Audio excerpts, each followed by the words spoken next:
Cell membrane. The cell membrane, also known as the plasma membrane or cytoplasmic membrane, is a biological membrane that separates the interior of all cells from the outside environment, which protects the cell from its environment. The cell membrane consists of a lipid bilayer, including cholesterols that sit between phospholipids to maintain their fluidity at various temperatures. The membrane also contains membrane proteins. The basic lipid bilayer is composed of phospholipid molecules.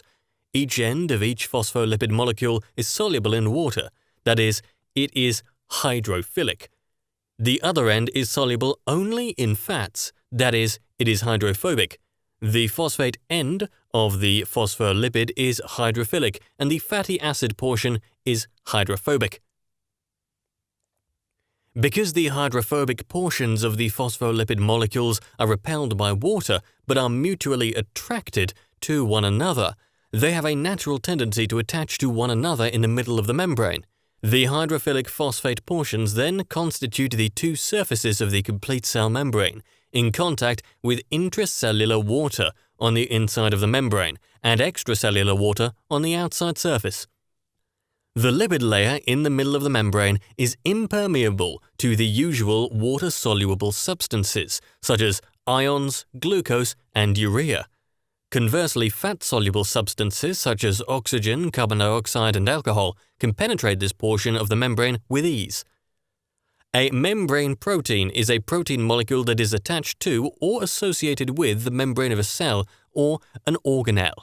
There are two types of cell membrane proteins: integral proteins that protrude all the way through the membrane, and peripheral proteins that are attached only to one surface of the membrane and do not penetrate all the way through. Many of the integral proteins provide structural channels through which water molecules and water-soluble substances, especially ions, can diffuse between the extracellular and intracellular fluids. These protein channels also have selective properties that allow preferential diffusion of some substances over others. Other integral proteins act as carrier proteins for transporting substances that otherwise could not penetrate the lipid bilayer. Sometimes these even transport substances in the direction opposite to their electrochemical gradients for diffusion, which is called active transport. Integral membrane proteins can also serve as receptors for water-soluble chemicals, such as peptide hormones, that do not easily penetrate the cell membrane. Interaction of cell membrane receptors with specific ligands that bind to the receptor cause conformational changes in the receptor protein.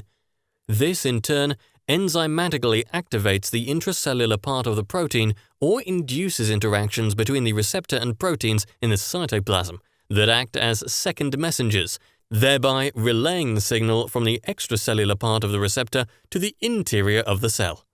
In this way, integral proteins spanning the cell membrane provide a means of conveying information about the environment to the cell interior.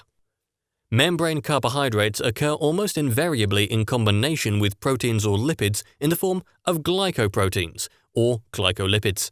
In fact, most of the integral proteins are glycoproteins, and about 1/10 of the membrane lipid molecules are glycolipids.